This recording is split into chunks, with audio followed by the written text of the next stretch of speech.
Olá, sejam todos muito bem-vindos ao podcast Tecnologia em Curso. Eu sou Fernando Costa, host desse canal. Se você ainda não conhece o nosso podcast, já vou te convidar a curtir esse vídeo, seguir a gente aqui no YouTube e, é claro, nas nossas redes sociais. Tá a fim de maratonar o Tecnologia em Curso lá no Spotify? Corre lá e segue a gente. E se você é apaixonado com tecnologia e futebol, esse aqui é o seu podcast.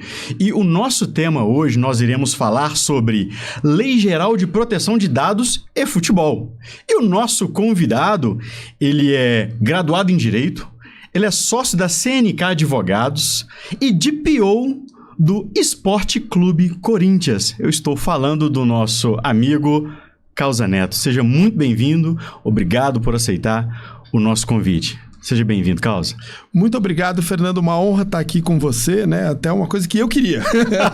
Que fazia questão, vendo o trabalho que você vem realizando. Falei, não, eu quero participar também, quero trocar ideia. E para falar, né, de proteção de dados e futebol, estou há 4 anos, né, na frente ali do time do Corinthians, do time de proteção de dados. E então é um papo muito agradável, né? Como você disse, por formação, eu sou advogado, mas sempre fui um apaixonado por tecnologia, desde a minha adolescência, né? Entregando a minha idade, eu comecei a brincar com um TK-90X e a revista Input. Né? Depois vi todo o movimento geek surgindo, né? Quando começaram a existir CD-ROMs e não mais as fitas cassete. E falei, não, esse negócio de tecnologia aí, deixa pra lá, vamos ser advogado. E aí eu fui atropelado pela tecnologia. Trabalho, né, com direito digital desde 2006 e é o meu mundo, né? Então, super feliz e confortável de estar aqui para trocar ideia sobre proteção de dados, futebol e todas as nuances aí que envolvem o assunto. Que bacana, Causa, que bacana. Mas antes de entrarmos nesse papo tecnológico e falar de futebol, eu gostaria de entender quem é você. Conta pra nós um pouquinho. Quem que é Causa Neto? Conta pra nós um pouquinho. Sessão terapia. Sessão terapia, né? Ótimo, isso aí. Bom, como eu disse, né? Eu comecei a flertar ali com a tecnologia desde moleque, né? Sempre gostei muito disso, né? As minhas duas paixões na vida era tecnologia e arte marcial. Foram as duas coisas que eu me desenvolvi. E aí depois, quando eu tinha 18 anos, eu estava já na faculdade fazendo Direito e eu tive que fazer alistamento militar e eu entrei pro Exército. Aí eu fiz CPUR e fui, me formei oficial do Exército e já comecei a trabalhar com segurança da informação no Exército. Então, é uma somatória de coisas que me levaram para onde eu estou hoje e de forma orgânica. Eu não escolhi, eu não fui aquela pessoa que surgiu a Lei Geral de Proteção de Dados, eu preciso entrar nesse mercado. Não, eu já estava lá, né? Eu nunca fiz as formações tradicionais, porque a minha formação já foi me levando para lá. Então, assim, foi um mix disso, né? De ter uma vivência com tecnologia, sempre fui um apaixonado por tecnologia, de ter uma vivência de segurança e segurança da informação no Exército, com protocolos de segurança todos, né? No mundo absolutamente analógico, né? Eu saí do Exército em 97. Então, muito antes da gente ter qualquer ferramenta aí mais estruturada de internet ou qualquer coisa nesse sentido. O computador era um 386, uma impressora matricial e era toda a tecnologia que a gente tinha à disposição. Zero sistema, zero, né?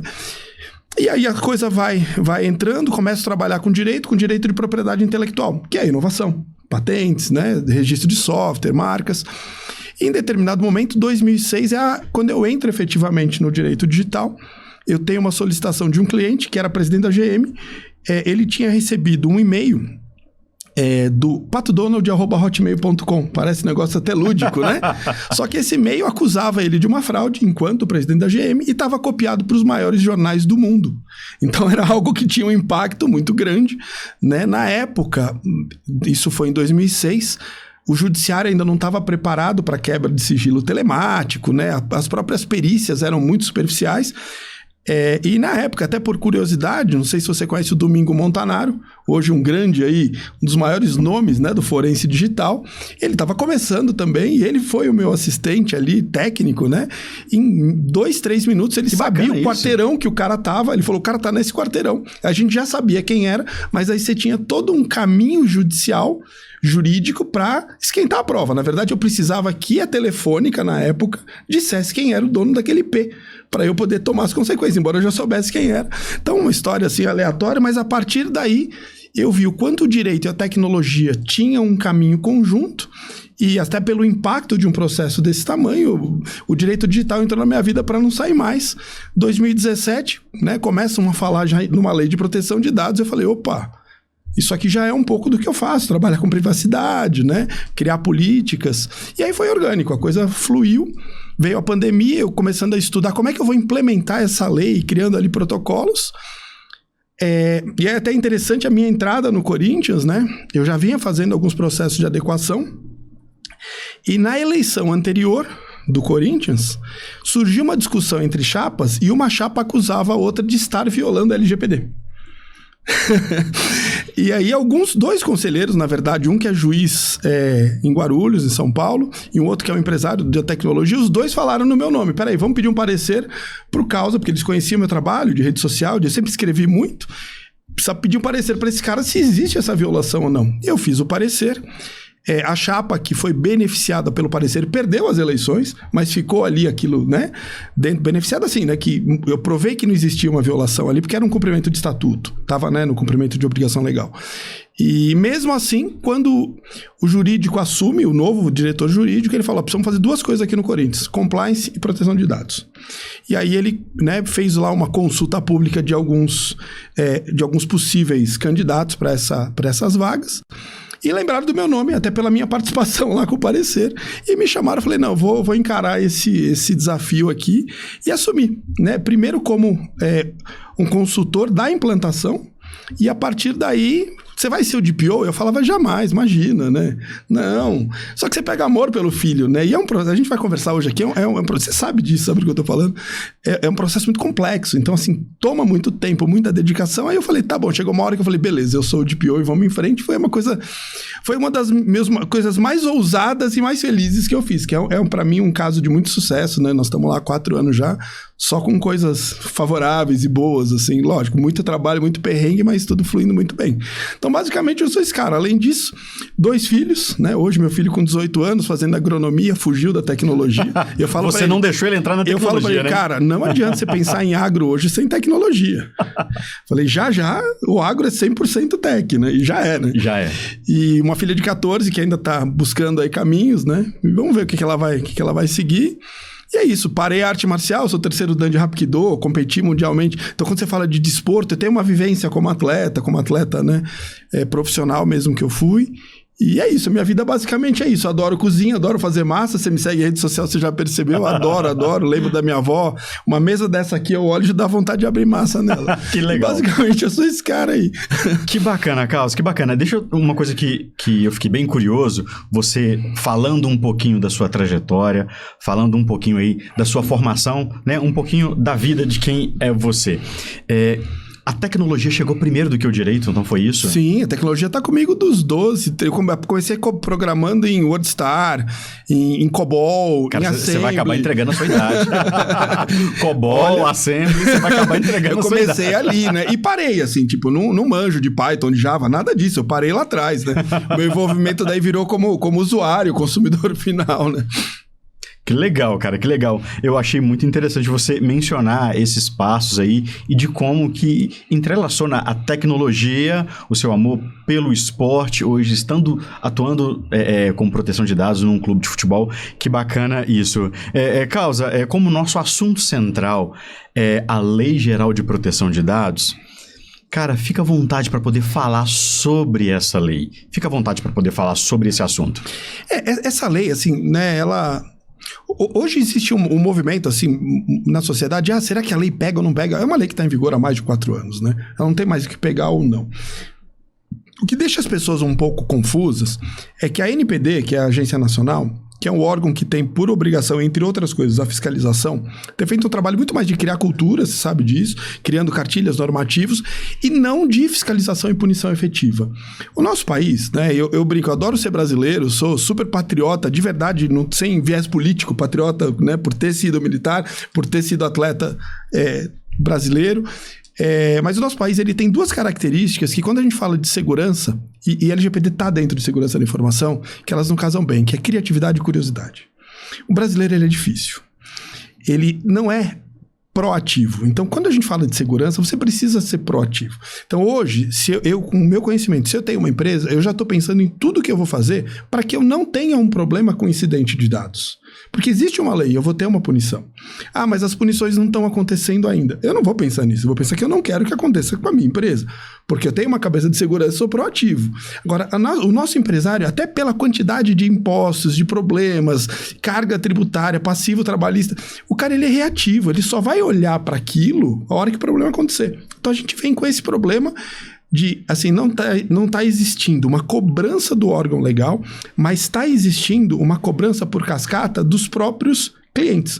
Então, assim, quem é fornecedor de serviço de uma grande empresa hoje vai ser demandado, né? Quem trabalha para montadora, quem trabalha para grandes construtoras, para a indústria farmacêutica, vai em algum momento receber aquele formulário de maturidade. Você precisa estar adequado. Se eu estou compartilhando os dados da minha empresa com você, para que eu também esteja seguro e eu continue, né, em adequação com a lei, você também tem que estar. Então tem uma autorregulação de mercado que eu acredito. Mas assim, saindo do techniquez aqui do jurídico, o que muda de verdade? Antigamente, quando uma empresa coletava os seus dados, esses dados faziam parte do ativo da empresa. Então a gente via numa falência, carteira de cliente, por exemplo, ia a leilão. Então eu comprava a carteira de cliente da outra empresa. Hoje, quando você fornece o dado para uma empresa, você está emprestando e não mais dando. Com o direito de pegar de volta, sendo muito lúdico aqui, né? Então, o que muda muito é isso. Antes, eu perdi o meu dado. E o dado passava a ser, então, uma vez que eu forneci o dado, o cara faz o que ele quiser. Era protocolar e oficial e válido, lícito, que ele vendesse aqueles dados. Hoje, não. Eu costumo falar isso nas minhas palestras. Em 1996, a Junta Comercial de São Paulo criou um produto oficial, não é banquinha não, um produto oficial, que era um CD-ROM com toda a base de dados da Junta Comercial, que eu tinha ali a data de aniversário de Paulo Maluf, o signo do Paulo Maluf estava ali, esse nível de... Eles pegaram a base e compilaram num CD-ROM com manualzinho e vendiam aquilo. Fizeram isso por 2 anos. Aí perceberam que era uma exposição excessiva, você tinha o endereço da casa de todos os empresários do estado de São Paulo. Nem todo mundo usa para o bem. Esse produto, o escritório que eu trabalhava, na época eu estava começando a advogar, comprou para localizar devedores. Então, assim... Qualquer pessoa tinha acesso. E nessa época você não tinha o Google. Então, na hora, aquilo foi uma ferramenta maravilhosa, que cabia naquele momento histórico. Hoje, isso seria completamente ilícito, né? Porque hoje você empresta o dado para uma atividade específica, inclusive. Então, assim, se eu vou fornecer meus dados para um laboratório, é para que ele faça o tratamento, me faça aquele exame, me dê o resultado, e a partir dali, precisa ver se é justificável ou não ele reter algum dado. Então, isso que mudou, que a gente empresta, o dado voltou a ser do titular, porque é até bobo, parece óbvio, né? Mas ele voltou a ser do titular, que empresta para uma atividade específica e volta. E assim, qualquer coisa muito fora disso, que não seja justificável, não seja uma hipótese legal, é uma violação. Por incrível que pareça, a gente vê coisas malucas assim no dia a dia. Eu faço adequação de muitas empresas, né? Eu brinco que eu já cheguei a fazer adequação até de software de monitoramento de dispositivo. E assim, é possível fazer? Ali existe uma justificativa, que é controle parental. Então, assim, não é um software espião, é um software de controle parental. Então, assim, até nesse nível você consegue fazer uma adequação correta, mas sempre entendendo isso, que o dado que está ali, ele não é... Ele é do titular e você tem que sempre estar ali prestando satisfação, devolvendo no momento correto, respeitando o para que foi fornecido. Isso é que ainda as pessoas não entenderam muito bem. O pessoal ainda está naquela ideia de consentimento, de botão de cookie, não tem nada. Isso tem a ver, mas... Isso é 1% da brincadeira. É muito mais além, né, Carlos? É muito além. E pegando um gancho nessa sua fala, até gostaria de entender qual que é a sua visão quanto a isso, sobre as responsabilidades. Porque você chega hoje numa empresa e a maioria dos C-level ali, eles acham que a responsabilidade da informação é somente do departamento da tecnologia, ou talvez ali do departamento de RH, talvez chame o jurídico ali para poder participar, mas na minha visão eu creio que é uma responsabilidade compartilhada. Como que você enxerga isso, Carlos? Assim, na verdade... O que você está falando é exatamente isso. Hoje, a questão principalmente da proteção de dados, e assim, é difícil você falar de proteção de dados sem não falar de cibersegurança. Porque quem protege um dado pessoal vai proteger o segredo de indústria, ou vai proteger uma base de dado financeira ou qualquer coisa. Então, assim, a estrutura é a mesma. Mas eu entendo como uma responsabilidade sim compartilhada. Eu acho que a gente, enquanto não entender que existe TI, que existe SI, né, sendo enxuto nas informações, que existe um jurídico, que existe um comercial e que existe um board, e que todo mundo precisa falar a mesma língua, e que ainda dentro do TI eu tenho o SecDev. Enquanto eu não entender que tudo isso são personagens de um mesmo organismo, porque assim, não adianta você criar uma estrutura, você, como CISO, vai lá, cria uma estrutura, aí você começa a enxergar vulnerabilidades, aí você vai conversar com o jurídico, eles nem sabem do que você está falando, porque é uma guerra legal, o pessoal fala do juridiquês, mas tem um techniquez de tecnologia, né, que é absurdo. Nos primeiros eventos, hoje eu brinco, eu sou feliz que eu lido muito mais com CISOs do que com advogados, mas nos meus primeiros eventos, fazendo palestra, lutando ali junto com os CISOs, cara, era tanta sigla. Falava, não tô entendendo mais nada. Eu começava a anotar as siglas para depois pesquisar o que é SOC, o que é não sei o que é CIEM, o que é isso. E depois vai vira a tua linguagem, né? Mas assim, tem esse problema também da linguagem. Então assim, enquanto não entenderem que é todo mundo junto e que todo mundo precisa falar a mesma língua, porque se o CISO chegar falando techniquez no board, os caras vão falar, meu... Por que esse cara tá aqui? Não quebrou o ar-condicionado, sabe? Ele não entendeu nada. Né? Com todo respeito, mas uma piada interna nossa... E ao mesmo tempo, o jurídico, se não conseguir falar essa língua, então tem uma questão, acho que de entender, que é responsabilidade de todo mundo, até porque todo mundo é usuário, todo mundo tem vulnerabilidade, todo mundo clica no phishing, todo mundo abre portas. Então, assim, primeiro é isso, é a responsabilidade por ser usuário, é a responsabilidade por entender que a vulnerabilidade que está aqui, uma vez que ela é comunicada aqui no CISO, para o jurídico, para o board, para o conselho, e ela não for atendida, esse cara comprou a responsabilidade. Eu falo muito em carta de risco, e eu vou falar uma coisa aqui, eu nem sei se eu poderia. Fica à vontade. Depois que eu instituí, né, em situações críticas no Corinthians, carta de risco, me pedem carta de risco. É o contrário. Porque assim, a primeira vez que eu fui fazer uma carta de risco, era uma situação muito específica, eu fui conversar com o diretor jurídico e o diretor de TI, com os dois. Falei, olha, não é nada contra vocês, pelo contrário, eu estou dando uma ferramenta para que a gente juntos consiga resolver o problema. Né? Porque às vezes a pessoa pode achar que é uma denúncia. Não. Eu mapeei uma vulnerabilidade que me preocupou muito. Conversei com todo mundo e assim, isso depende de um fornecedor que não está tão fácil lidar. Então, vamos fazer uma carta de risco? Assim. Então, acho que a carta de risco é uma ferramenta que mostra que, olha, eu mapeei o risco. Está aqui a vulnerabilidade, está aqui. Precisa fazer isso. Vocês não querem fazer? Está aqui. Eu avisei. Tá? Não é que eu estou tirando da seringa da minha bunda, não é isso. Mas assim, o meu papel de identificar a vulnerabilidade e dar a solução está aqui. A partir de agora, se é uma questão financeira, se é uma questão estratégica, se é uma questão de princípios, né? Porque assim, e isso é difícil às vezes, porque o pessoal de TI são de exatas. Então assim, uma vez que eu tenho um risco, é 0 e 1, eu preciso matar o risco, mitigar, acabou. Só que assim, o cara do board... ele tem uma na cabeça dele que lucro e risco são coisas que andam juntas. Então, assim, muitas vezes eu assumo risco para ter lucro. E assim, o quanto eu mitigar uma vulnerabilidade de vazamento de dados, por exemplo, o quanto isso vai me gerar de lucro? Nada, em tese, né? O quanto isso pode me evitar de prejuízo? Aparentemente pouco. A menos a hora que você começa a falar de quanto vale o dia parado, que é aí muitas vezes a saída para você harmonizar tudo. Quanto vale um dia parado? Né? A gente teve o caso da Americanas, tem diversos casos aí de empresas. Imagina o quanto custa para a empresa, porque assim, muitas vezes a vulnerabilidade, ela não está só na filtração de dados, ela está no ransomware que vai derrubar o sistema, que vai criptografar, que vai suspender. Então, assim, tem uma questão de linguagem, mas é sim problema de todos. Hoje, todas as empresas dependem do motor que chama tecnologia. Então, assim, o pipoqueiro tem o meio de pagamento eletrônico na mão dele. Né? Do mais simples ao mais complexo, tirando... Eu brinco porque eu falo, outro dia eu fui... Uma cidadezinha do interior, fui comprar água, o cara só aceitava dinheiro. Eu falei, é só pra me contrariar, porque eu falo que ninguém mais sobrevive sem meio tecnológico. Aquele cara, mas assim, quem é que tem dinheiro pra comprar água? Você tem dinheiro no bolso? Eu não tenho. Então, assim, no grosso... É responsabilidade de todo mundo hoje depende de tecnologia. Se a gente desligar a energia elétrica aqui, 99% das empresas não rodam, pode ser escola, pode ser farmácia, pode ser padaria, ninguém mais trabalha. Se você derrubar a internet de uma cidade inteira, ninguém emite nota, ninguém faz pagamento, ninguém faz pedido de compra, ninguém assiste aula. Então assim, a gente está refém Isso, e é um problema de todos. Saiu da mesa lá, saiu dos... Como é que eu posso falar? Do porão da TI e virou um problema de todo mundo. E que é muito legal também, que aí é um outro movimento, Fernando, que eu vejo, que é a valorização do profissional de TI. Interessante. Porque, assim, isso mudou completamente. Bastante. Porque antes ele era sempre visto como uma atividade, às vezes secundária, terciária dentro da empresa. E hoje...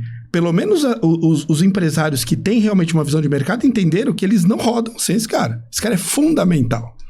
Ele não é que ele saiu do terceiro para o segundo escalão, do segundo, não.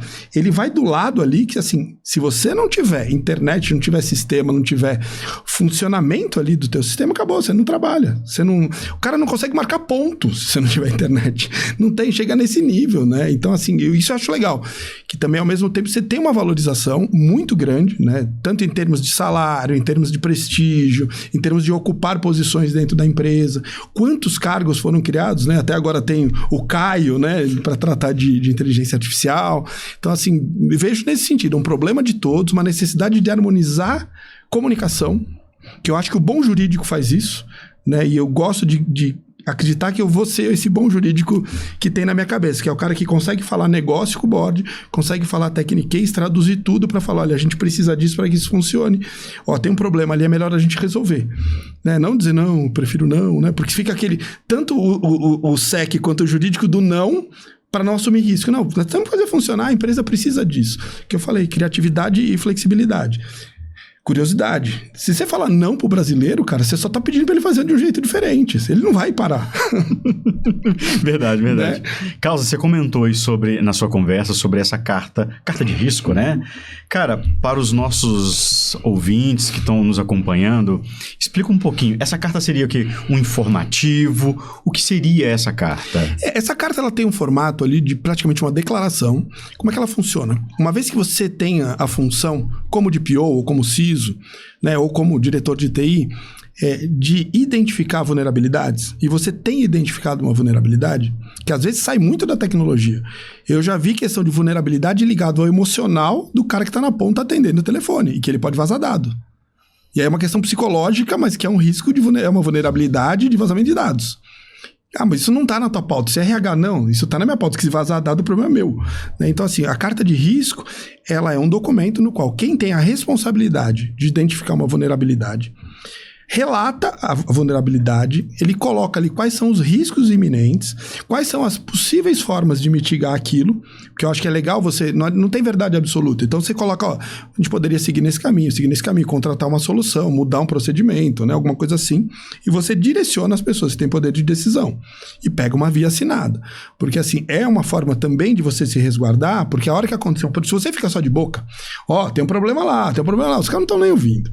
E aí se acontece o problema, fala, por que você nunca me avisou? Você fala, cara, eu venho aqui todo dia falar disso, como eu nunca te avisei. Agora, se você tem um documento formal, e aí é legal, aí eu vejo que esse é o meu papel como jurídico, estando lidando com a tecnologia, formalizar as coisas. Então, é um documento formal que você relata uma vulnerabilidade, você põe as possíveis consequências e as possíveis formas de mitigar aquilo e joga para cima para quem tem poder de decisão. Muitas vezes isso é encarado como uma denúncia, como uma transferência de responsabilidade. Não é.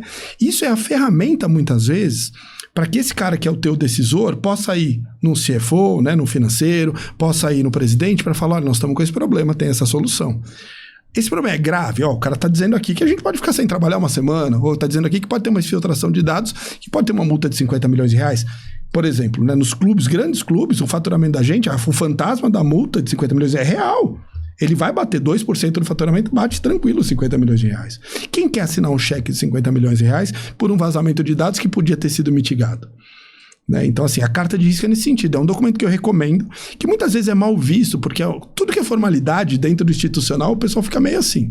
Mas eu acho que é um documento que ajuda a resolver o problema. Extremamente necessário. Que eu falo, a experiência que eu tenho no Corinthians hoje é que as pessoas até me pedem. Ó, precisamos fazer uma carta de risco. Ele entrou no DNA hoje do administrativo. Nós estamos com esse problema, a gente precisa de uma carta de risco. Né? Então, ao contrário da visão que normalmente se tem. Então, tem alguns documentos que eu comecei a usar ali que, tipo, NDA é uma coisa que, assim, que não se usava, por exemplo, para fazer POC. E hoje não faz nenhuma POC sem NDA dentro do Corinthians. E aí tem fornecedor que fala, não, eu não vou assinar NDA. Ok, então você não vai ser fornecedor, não vou nem fazer POC com você. Se você não se responsabiliza pelo dado que eu vou abrir para você fazer um teste, você quer ser meu parceiro? Né? Então, assim, formalizações mínimas, lógico, ninguém quer burocratizar, mas, assim, criar estruturas para ter um olhar de segurança, né? Porque, assim, POC o pessoal faz, abre um monte de dado e tudo bem. Não é bem assim, né? Ou seja, ali o problema. As responsabilidades compartilhadas. Sim, exatamente. Que legal. Causa, bacana, tá? Essa fala sua com relação às responsabilidades, sobre essas formalizações e, infelizmente, o board às vezes enxerga isso com um olhar positivo. Infelizmente, alguns têm ali um certo receio. E eu acho que em clube de futebol a gente enfrenta muito isso, né, Causa? Clube de futebol é uma coisa atípica, né? Eu tenho né, a minha experiência ali e assim, o meu clube lá tem uma pecha de assim, é o bando de louco. São só 37 milhões de loucos, né? O compliance da gente, ele fala assim, eu achei que eu ia ser o compliance officer, eu descobri que nós tínhamos 37 milhões de compliance officer, e pior, eu descobri que o concorrente também é. Então assim, e qual é a grande particularidade? Eu tenho falado isso, eu faço muita iniciativa privada, muita empresa também de adequação, e quando você tem uma empresa, se você pisar na bola com o teu consumidor, ele vai pro teu concorrente. No clube de futebol, não. Ele não vai pro concorrente, ele quer a tua cabeça. Então, assim, você tem que andar muito bem na linha, né? É diferente, é um consumidor que ele não vai te abandonar, mas ele vai te exigir a extremo. Principalmente uma torcida como a do Corinthians. Então, assim, muita coisa funciona no Corinthians pela estrutura que se sabe, assim, nós temos uma cobrança. Qualquer errinho sai na mídia e sai pesado, né? Interessa muito pra mídia. Você sabe disso, o teu clube também. Então, assim, é peculiar nesse sentido, que a gente tem que trabalhar sem contar com a hipótese, tudo bem, eu perco um consumidor aqui e ganho ali. Não, você não vai perder o consumidor.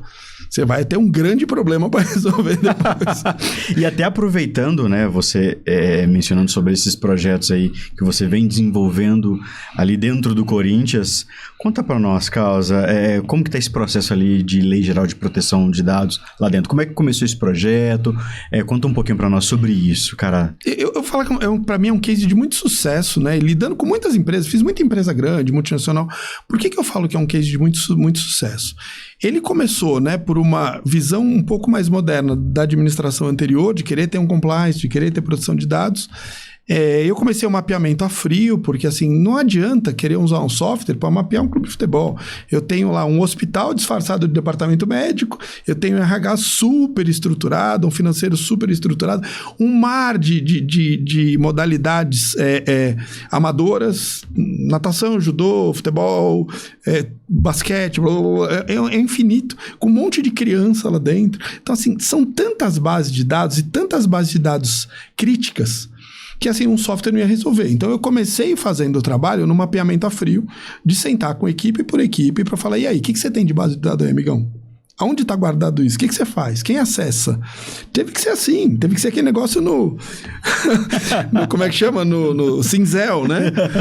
E assim, mas foi legal porque isso me fez conhecer a estrutura de uma forma bem interessante. Eu lembro que na minha primeira conversa com marketing, eu falei, quantas bases de dados tem no marketing? Deve ter umas 6, 7, porque tem muita base com parceiro, você sabe como é que é. Tua pasta tá ali, mas tá com parceiro, num outro aplicativo, num outro sistema.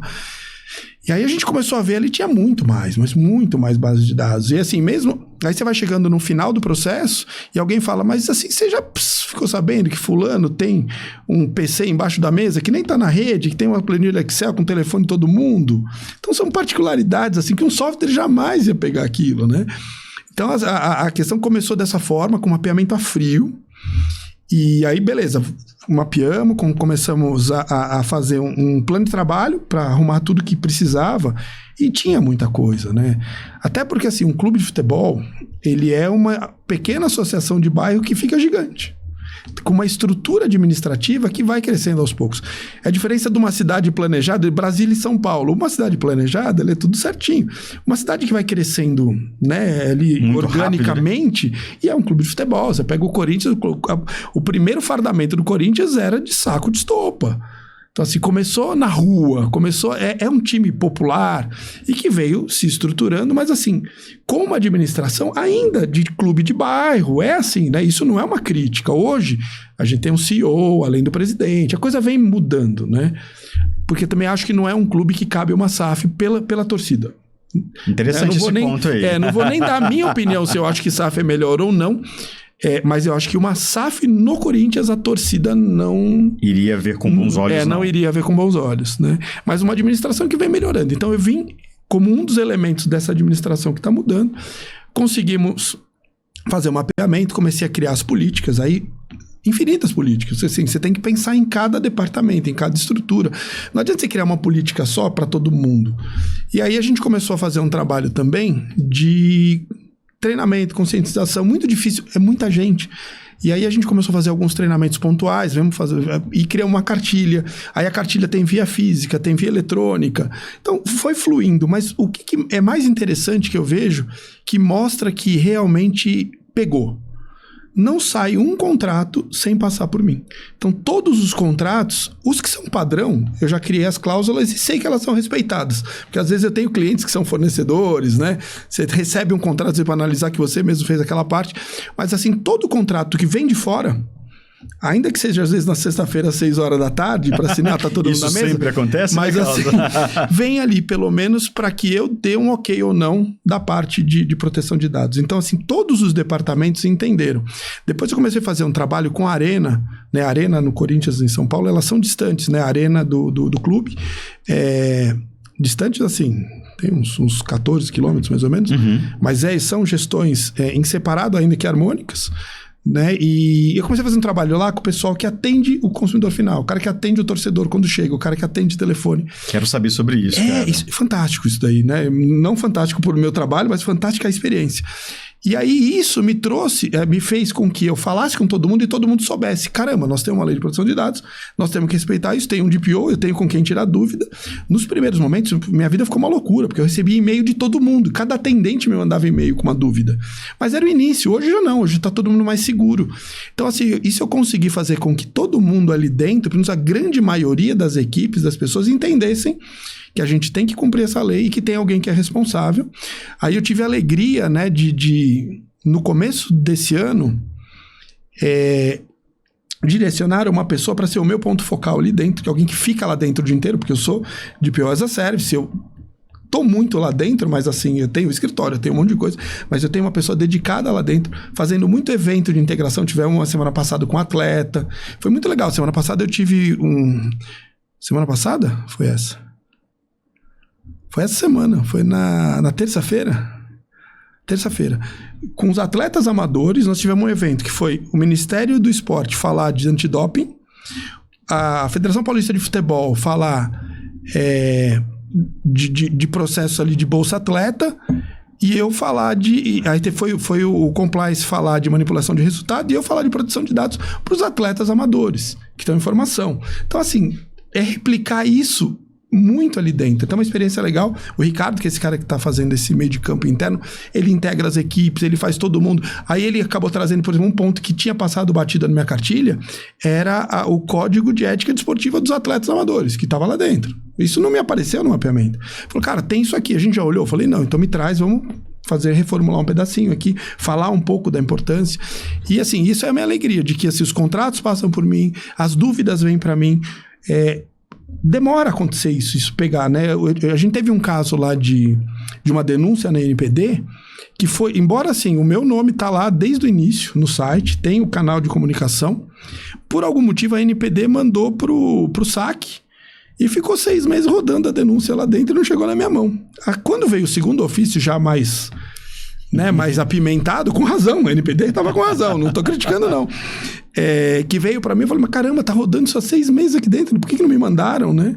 Mas isso também foi bom, porque aí é um alerta que qualquer coisa, qualquer dúvida, eu que preciso da imagem da câmera não sei da onde, posso. Eu preciso disso aqui, posso. Tal parceiro quer os dados do presidente, posso.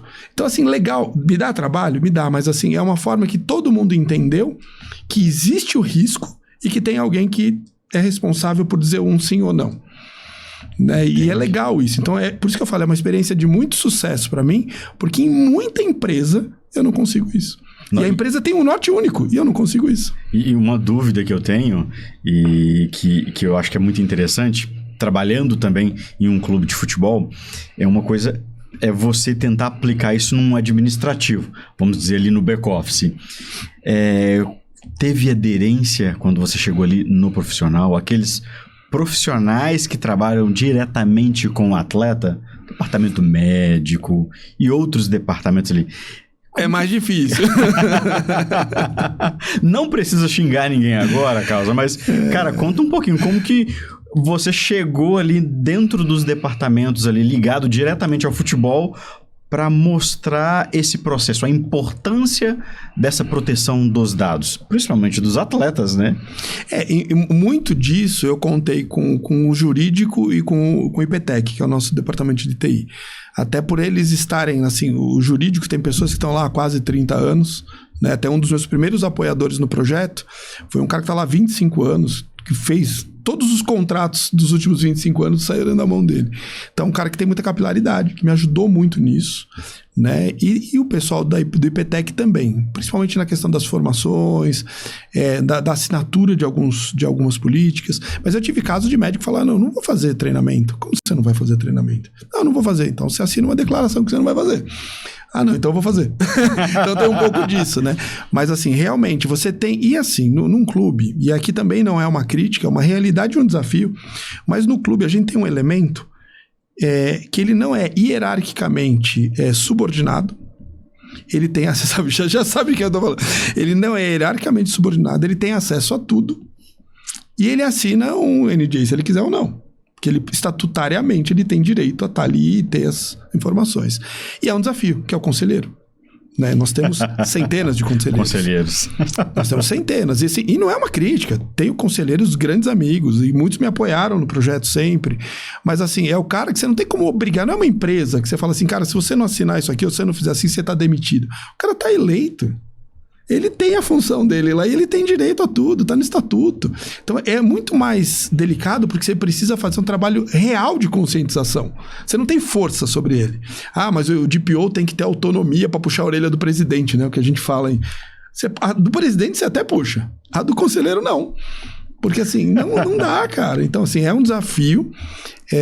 E tô falando assim, nunca tive problemas mais delicados, assim, mas assim, é um desafio, porque é um elemento que ele tá dentro da estrutura e ele não tem hierarquia, não tem subordinação hierárquica, né?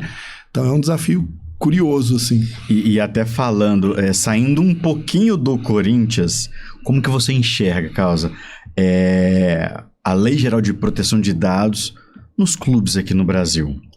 Como que você tá enxergando esse movimento? Olha, eu acho que a grande maioria não olhou ainda para isso, o que é um problema sério, porque você está dentro de um clube também, a massa de dados que a gente tem é muito grande. Então, assim, se eu pensar em conselheiro, sócio, frequentador do clube e RH, eu já tenho uma massa de dados gigante. Se eu pensar atletas, amadores e profissionais, com mapeamento de performance, com mapeamento de dado de saúde, eu tenho outra base gigante de dados. Então, assim, é muito crítico no não respeito à LGPD dentro de um clube de futebol, no meu ponto de vista, né? A NPD, se ela corresse os clubes todos, eu vou te falar que ela multaria 90% deles, né? E eu espero que eu esteja nos 10, assim, fora disso. Mas, assim, a gente faz um trabalho real. Eu acho que, assim, o que a NPD me deixa muito confortável é que, assim, não tem muito um certo e um errado. Eu estou fazendo o meu melhor. Eu entendi o que eu preciso fazer, eu estou fazendo o meu melhor. Porque, assim, ainda a gente não tem uma maturidade, um background de decisões para falar, eu fiz igual vocês decidiram ali, não dá ainda, né? Então, eu acho que falta muitos clubes olharem para isso. Conheço inúmeros clubes, inclusive Série A, que não olharam para isso. Aquele dia lá do evento que a gente tava, eu brinquei com o Alan do Botafogo, se ele achava que precisava de uma normatização da NPD com olho no desporto. E ele falou, eu não sei nem tua opinião, mas eu acho que não. E eu realmente não tenho muito uma opinião formada, Mas eu acho que tem alguns pontos que talvez a gente precisaria de uma pacificação. Porque assim, a Lei Geral de Proteção de Dados, o problema é esse G, geral. É uma lei que ela regulamenta a banca de jornal, o laboratório, uma empresa que vende dados e um clube de futebol. Então, assim, são 70 e poucos artigos para um universo gigante. Como é que eu aplico, né, em determinado... O pessoal de saúde... Tem 21 vezes a palavra saúde ali, não tem nenhuma vez a palavra desporto, não tem nenhuma vez a palavra futebol. Então, assim, a gente meio que tem que inventar, interpretar, usar a criatividade para ver como é que a gente aplica cada uma daquelas coisas. Então, eu acho que a gente precisa ainda de um amadurecimento da aplicação, que talvez pudesse ser por meio de uma normatização da NPD, mas eu acho que é muita burocracia, né? A gente já tem muita lei, né? Mas alguns entendimentos pacificados eu acho que seria legal. E a necessidade absoluta dos clubes começarem a olhar para isso. Uma vez eu estava com o pessoal do Sindesporte e eu falei, quantos clubes tem no Brasil? O cara respondeu para mim, 14 mil. Falei, 14 mil? Ele falou, se a gente considerar todos os clubes de futebol, são 14 mil. Eu vou te falar que 13.500 não tem ideia do que é LGPD. Não é? Você pegar os clubes menores, clubes de bairro, do interiorzão, e muitas vezes com súmula de campeonato, com performance de atleta jogada ali no chão no final do campeonato. Né? Com dados na portaria dos sócios e associados aberto para qualquer vigilante estar ali acessando. Né? Esse foi um ponto que eu corrigi de cara no Corinthians. O pessoal na portaria tinha aí o telefone e e-mail de todos os sócios associados, inclusive de todas as celebridades que são sócios associados. Crítico, aí, né? O cara mandava currículo pro Washington Oliveto, pelo e-mail dele que estava no computador da portaria. Mas por quê? Eles estavam fazendo errado? Não. Antes era assim. A lei mudou e a gente precisou mudar algumas coisas. Hoje, graças a Deus, a coisa está bem diferente. Mas assim, muito clube está nessa fase ainda. Muito clube está ali extremamente vulnerável, tanto no ponto de vista da LGPD quanto da segurança cibernética. Né? Eu acho que ainda tem... É a boa e a má notícia. A má notícia é que os dados estão expostos ali. E a boa notícia é que tem campo de trabalho para muita gente. Né? Olhando por esse lado é interessante. Eu dou aula num curso de formação de advogado para o futebol e eu falo isso. Gente, esse é um campo que tem muito trabalho para ser feito. Quem quiser olhar para isso como área de atuação... Tem mercado. Muito mercado. Legal. Causa, falando um pouquinho de estádio seguro. Aplicado ali a Lei Geral de Proteção de Dados, informações ali no estádio. Cara, conta um pouquinho para nós sobre isso, cara. Você já falou num tom assim, o Halloween foi ontem, né? Mas você falou no tom ainda do Halloween.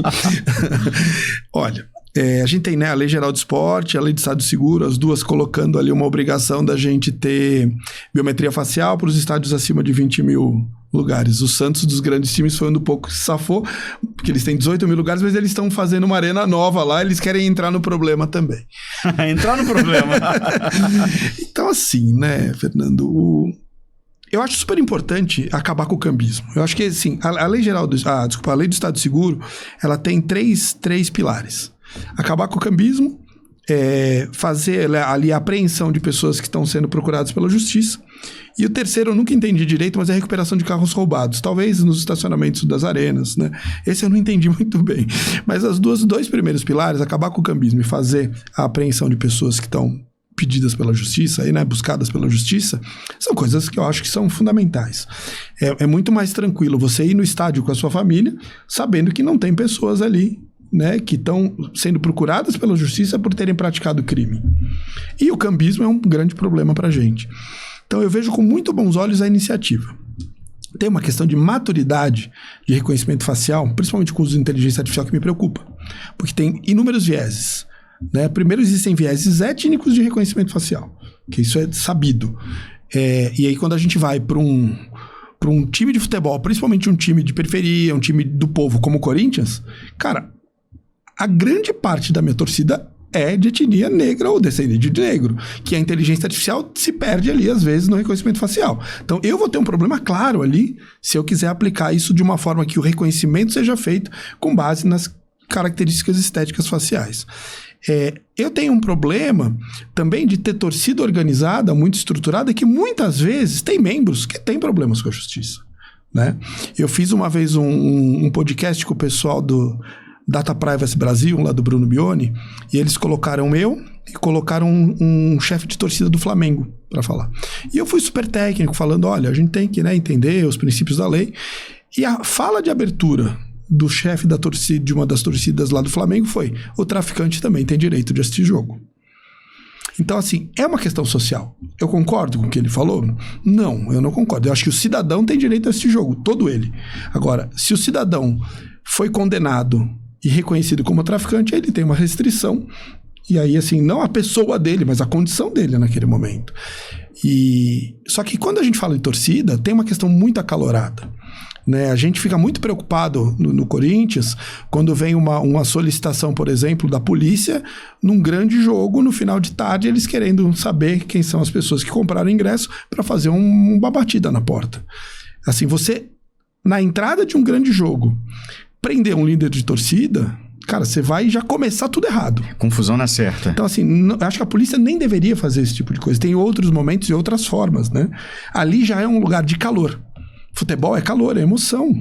É a paixão do brasileiro. É a paixão. Então, assim, você vai no momento que o cara tá com um monte de amigo, doido pra entrar no jogo, e vai falar, cara, você não vai entrar no jogo porque você tem uma ordem de prisão. Cara, cumpre em outro lugar, em outro momento. Cumpre, mas em outro lugar, em outro momento. Não ali. Ali é uma bomba relógio. Né? A gente vê quantos incidentes de violência acontecem ligados ao futebol. Por quê? Porque a emoção tá à flor da pele. Então, assim, não deveria ser ali. Agora, quando a gente fala da lei do Estado seguro, o que me agrada? A ideia de você, no ato da compra do ingresso, precisar fazer o reconhecimento facial. É essa compra ir por API direto para o Ministério Público Federal, para que eles validem ou não. Aí ele pega CPF de gente morta, se bate realmente o rosto ali com o CPF que está sendo declarado. Eles usam a base do GovBR, usam a base do Detran de São Paulo. Né? A ideia é essa, a estrutura está tudo engatinhando para validar. Se a pessoa não preenche aqueles requisitos, ele já não compra o ingresso. O ingresso não vai dar como ingresso cancelado. Então ele já não vai para o estádio. Já é uma forma melhor de gerir isso, de acabar com o cambismo. Mas é uma coisa que é delicado, Fernando. A gente é um projeto que está engatinhando ainda. É um projeto que está engatinhando que, assim, supostamente pro ano que vem...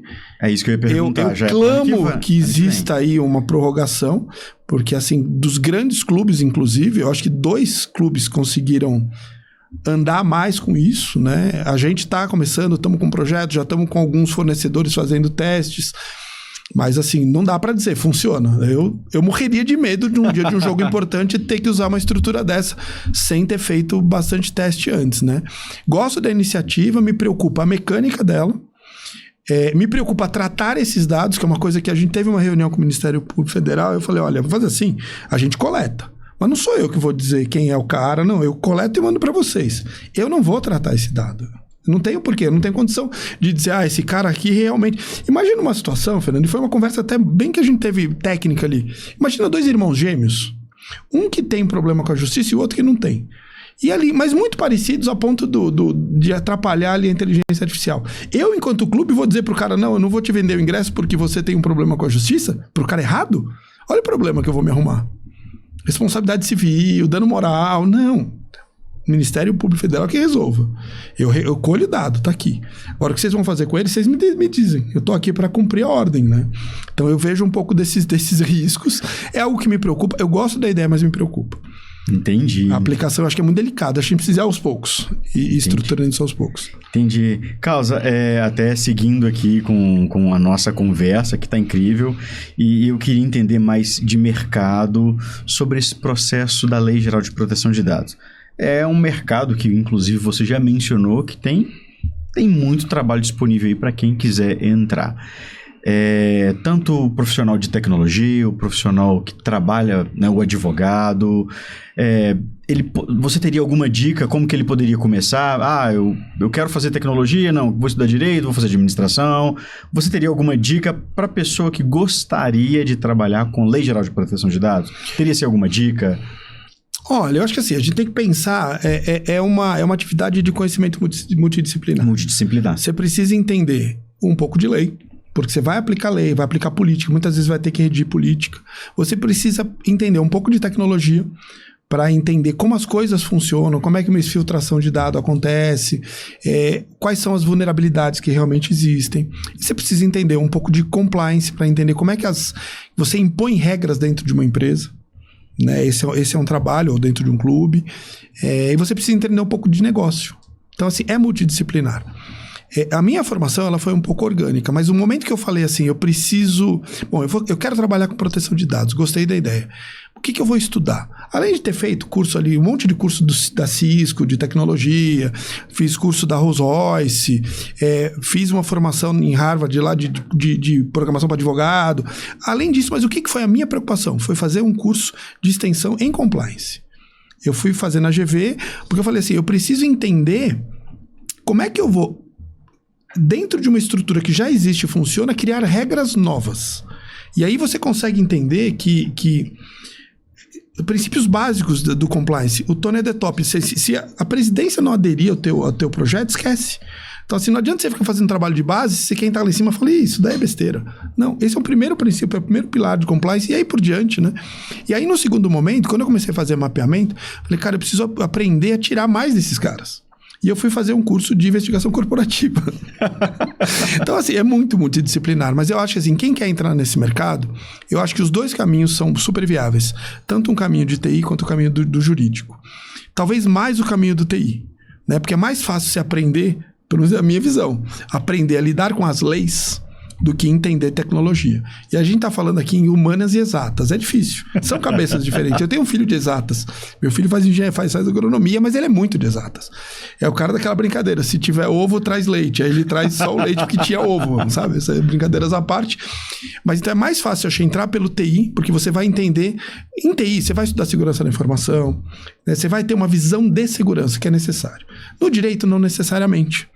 E eu acho que o grande erro foi esse. Quando veio a ideia de LGPD, é uma lei, então lei é coisa de advogado, todo mundo achou que ia ser um supermercado, vai ser legal, é super fácil de fazer, é criar 2, 3 políticas e assim, nós vamos ganhar rios de dinheiro. E não é nada disso. Na verdade, é muito trabalhoso, você sabe disso, é muito... se você não for apaixonado, você não vai ter paciência. É bem remunerado? Eu entendo hoje que é uma atividade bem remunerada, é muito necessária, mas assim, muito trabalhoso. Então, muitos dos advogados que viram janela de oportunidade já pularam fora faz tempo. Porque não é uma janela de oportunidade. É uma área deliciosa, eu amo, mas super trabalhosa. Né? Você lidar, primeiro, com o risco da criticidade da base de dados que você tem. Você lidar com as suas opiniões sendo o filtro entre a empresa ser penalizada ou não. Então, assim, você tem que ter muita firmeza para você tomar decisões. Então, assim, é uma área delicada. Então, eu acho que TI seria o primeiro caminho, entender TI, né? Por mais que a lei, ela fala assim, inclusive o dado que está no ambiente virtual, ou seja, o documento em cima da mesa também. Aliás, um dos grandes problemas que eu já tive foi com o documento. Porque o documento você não faz ele ressurgir. Dado eletrônico, você tem backup, documento físico não. Enfim, eu entraria pelo TI e estudaria compliance, estudaria direito na sequência. Eu acho que esse é muito do caminho. Legal isso. Né? Eu acho que a base de TI é mais importante do que a base de direito. Né? Estou falando até contra, né, a minha formação. Até, né, embora eu tenha conhecimentos, né? Mas eu acho que é mais esse o caminho, né? Mas eu acho que é uma área, assim, que tem muito campo. Tem mercado, né? Tem mercado. Aliás, eu acho que a área de segurança da informação, como um todo, é uma área que tem muito mercado. Porque eu até brinco, eu estava conversando com uma executiva de seguro cibernético outro dia, falando, e aí, vocês já estão fazendo seguro cyber para pessoa física, né? Porque, assim, cara, pega o teu celular, o que você tem de informação. Você tem aí toda a tua vida, todos os teus investimentos, seus bancos... Assim, todos os dados da sua família, todos os seus exames médicos. Então, assim, você está com toda a tua estrutura hoje exposta no ambiente virtual. Então, eu acho que já é um campo para seguro. Fora do Brasil já estão olhando para isso, seguro cibernético pessoa física. Então, assim, muito mais do que só LGPD para cuidar dos dados das empresas, que é super importante. Uhum. Né? Muito mais, não estou desmerecendo, isso é fundamental. Mas, assim, olhar para a segurança da informação, eu acho que hoje é o grande caminho. Legal, legal. Causa, já chegando aqui para os finalmente, eu queria ouvir de você perspectivas, planos futuros, Causa. Planos futuros, e aí? Meus ou do LGPD? Ou do Corinthians? Tenta fazer o Corinthians precisa pensar em planos futuros agora. Não, vamos lá. Cuidado com o que você vai dizer. Não, vamos lá. Não, assim, como eu tô dizendo, é uma área que eu acho que vai crescer muito, né? Por isso que eu vejo o meu futuro tá ali, tá nessa área, né? E capacitar pessoas para trabalhar com isso, né? Porque assim, eu venho de uma geração extremamente analógica. Eu brinco, eu falo, a gente andava no colo da mãe, no banco da frente do carro, todo mundo sem cinto, e o pai fumando. E era tudo bem, porque a regra ali era essa. Hoje, a criança anda dentro da cadeirinha, amarrado no banco de trás, com o cinto por cima, e o carro tem airbag. Então, assim, olha o quanto a gente tinha um risco, a gente soube mapear e o quanto a gente resolveu e mitigou esse risco. Eu tenho certeza que morria mais criança no colo da mãe na frente do que na cadeirinha, com o airbag amarradinha. E eu acho que é esse movimento que vai acontecer com as nossas informações, com a nossa vida no ambiente virtual. Antes, as casas ficavam abertas, né? Minha avó contava lá que as vizinhas abriam a porta e vinham tomar café. Hoje, a gente tem trancas eletrônicas na porta, porque a gente entendeu esse risco. Só que os nossos dispositivos estão todos abertos. Né? A gente tem uma falsa sensação de segurança, e você como profissional de TI sabe exatamente o que eu estou falando, é 100% vulnerável. Então eu acho que esse mercado de segurança da informação, de LGPD, de cibersegurança, de aprender a mapear essas vulnerabilidades e resolver como é que a gente se protege, né? E aí é o usuário entender. É a gente que põe a tranca na casa da gente. Ninguém chega lá obrigando a gente a pôr a tranca. Você vai e põe a tranca. Você põe alarme no carro, você blinda o carro, você põe... Porque a gente entendeu os riscos. E esses riscos o cidadão ainda não entendeu. Então todo mundo que pudesse formar para dar suporte para resolver essas questões, seja de dados, né, seja ali de qualquer coisa que está dentro do dispositivo, né, eu acho importante, eu acho que essa formação, e eu vejo o futuro isso, o meu futuro, eu vejo isso, em abrir o olho das pessoas para isso, criar uma cultura das pessoas entenderem disso. Eu gosto muito de, né, fazer vídeo, participar de podcast, tudo, para levar essa cultura de que assim, gente, nós somos vulneráveis. Nós estamos vulneráveis. A estrutura que a gente tem de segurança hoje é zero. Qualquer um invade o aparelho da gente. A verdade é essa. Então, assim, vamos pensar ou em aparelhos mais seguros, ou vamos pensar em usos mais seguros, ou vamos pensar em não expor tanto as coisas. Né? Talvez um processo de conscientização. Exatamente. Eu acho que muito do meu futuro eu vejo isso, em trabalhar pessoas para capacitar e ser uma das pessoas que capacita, que conscientiza, na verdade. Né? Eu acho que é isso. Eu adoro quando eu vou em empresa, que nem eu falei, na Arena, quando eu peguei o pessoal da linha de frente, e você começa a falar, você já caiu no golpe, não caiu? Caiu. Pô, você não pode fazer assim. É muito melhor do que você fazer, às vezes, um negócio protocolar de phishing. Eu fui numa multinacional outro dia dando treinamento, eu falei, alguém sabe o que é phishing? Ninguém sabia. Aí eu comecei a conversar, eles tinham tido um treinamento de phishing 3 meses antes, ninguém sabia mais o que era. Por quê? Porque é tudo muito protocolar. Agora, quando você vai e traz para a realidade, fala do golpe, fala, pô, sua mãe caiu no golpe, não sei o que lá, olha, você não pode clicar aqui, você não pode fazer isso, você não pode expor dessa forma, né? Você pode ser um vetor para trazer para dentro da empresa o problema. Então, cuida da tua casa também. Eu acho que a gente está nesse movimento de entender que o perímetro casa, ele é a primeira porta do perímetro empresa, ou clube, ou instituição. Então, assim, e conscientizar. Então, eu vejo assim, para mim, questão de futuro é isso. É trabalhar essa conscientização da sociedade para entender que talvez a gente está muito exposto, né? E, assim, não estou falando de, não tenho redes sociais. Eu tenho, você sabe disso. Eu também me exponho, mas sempre com muito cuidado, com muita escolha do que eu estou fazendo, entendendo que é uma vitrine e que tudo que eu estou dando de informação ali pode ser usado contra mim. Então, assim, eu escolho o que eu dou de informação milimetricamente. E é esse cuidado, sabe aquela história? Não ficar tirando muito foto de filho com uniforme, ficar dando rotina da vida da gente. Que eu falo, você chega lá e fala assim, que nem hoje mesmo, eu tô aqui no Lago da Pampulha, na Lagoa da Pampulha. Assim, as pessoas sabem que eu não tô na minha casa. É consciente o que eu tô fazendo. Então, assim, dá pra fazer, que é a história que eu falei, o risco e o lucro, né? Eu sei o risco que eu tô correndo em dizer que eu tô aqui. Tudo bem, mas eu sei o risco, mas eu sei o prédio que eu moro, eu sei a estrutura de segurança que tem, mas às vezes você mora numa casa, uma casa de rua, aí você compartilha lá que tá na Europa que você vai ficar 15 dias. Cara, o cara pode assaltar a tua casa, então a gente nunca sabe que uso vão fazer das informações, dos dados. Então tem essa questão da conscientização, que eu acho que o futuro é isso, é a gente aprender a lidar com isso, porque quando a gente olha, eu não sei se você tem filhos. Filhas. Que idade?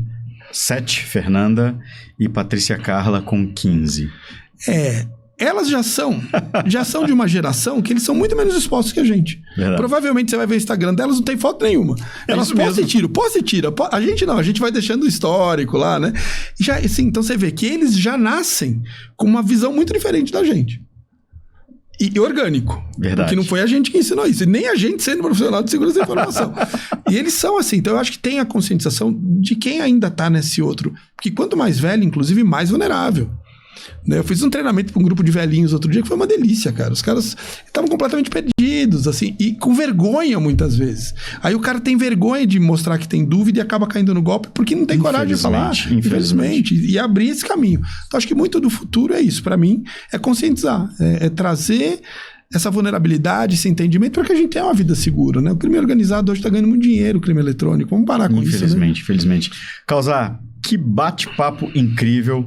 Confesso que foi uma aula. Eu acho que os nossos ouvintes, as pessoas que estão nos acompanhando, que é apaixonado com futebol, gosta de tecnologia, para quem é torcedor do Corinthians, foi uma aula. Eu já gostaria de te agradecer. Infelizmente, o nosso tempo já está ali findando.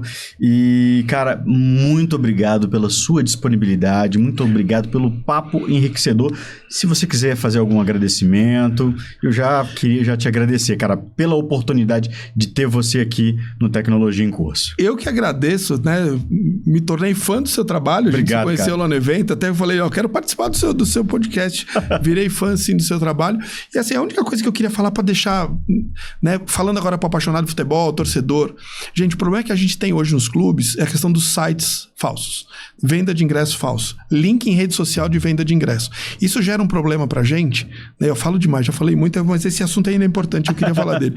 O que acontece? Quando você entra num site falso, você fornece as suas credenciais originais.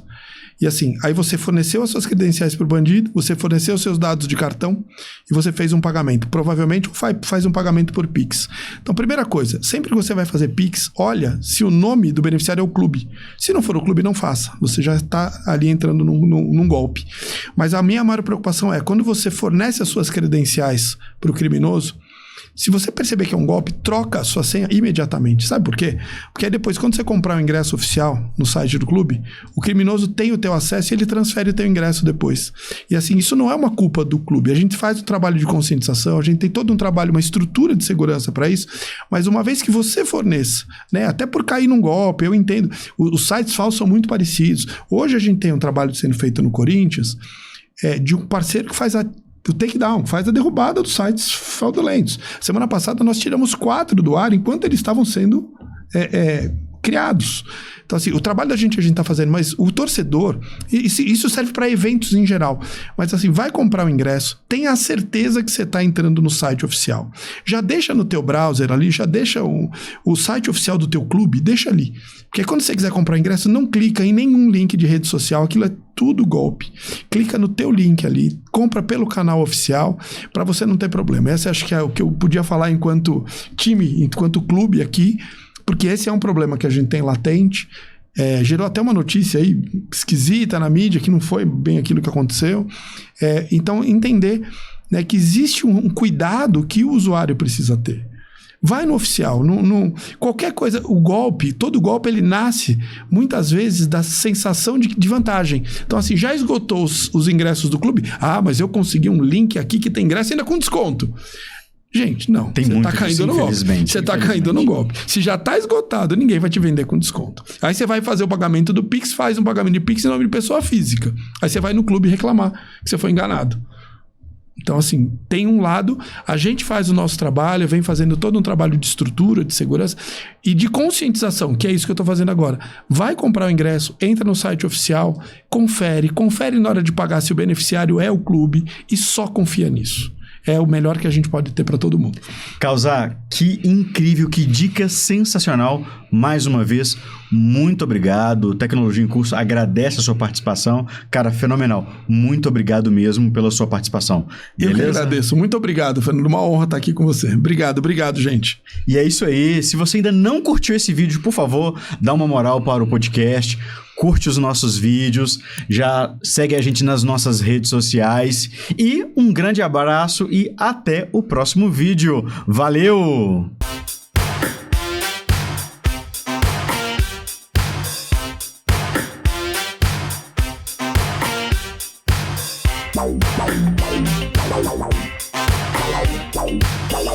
Valeu!